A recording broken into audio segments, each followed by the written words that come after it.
Hi, I'm Gary Gramling, and welcome to the MMQB Mailbag, brought to you by State Farm. We asked for your questions on Twitter, and no surprise, plenty of them about the Super Bowl 51 matchup. We're going to start with David Liu asks, how impressed were you by the Falcons defense shutting down Green Bay in the first half? I'd say this about the Falcons. I think the most impressive thing is the secondary is holding together without Desmond Trufant. We thought they were going to fall apart. They clearly have not. They haven't even had to really switch to a lot of zone coverage. They're sticking man. That is a testament to guys like Robert Alford and Jalen Collins really stepping up. They even blitz Aaron Rodgers a lot, which is something that a lot of teams do not try to do. Next question is coming from Ritij Kapoor. Malcolm Butler is a restricted free agent after the season. What will happen to him if he's able to shut down DeAndre Hopkins, Antonio Brown, and Julio Jones right in a row en route to the Super Bowl?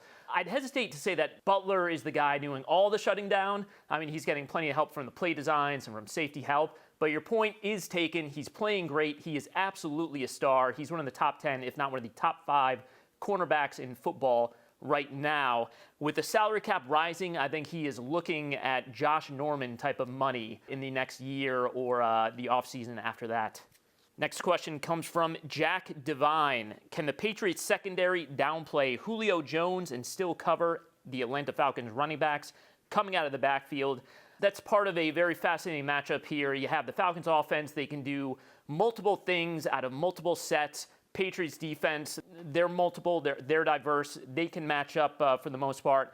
Total guesswork here. I'm guessing Logan Ryan or Eric Rowe will do a lot of work on Julio Jones. They will get a ton of safety help when they do it.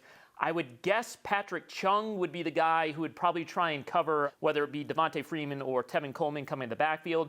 Chung's going to have to step up. He wasn't great in the AFC title game covering Steelers tight end Jesse James. This will be a huge test for him, and that's going to be a big matchup in Super Bowl 51.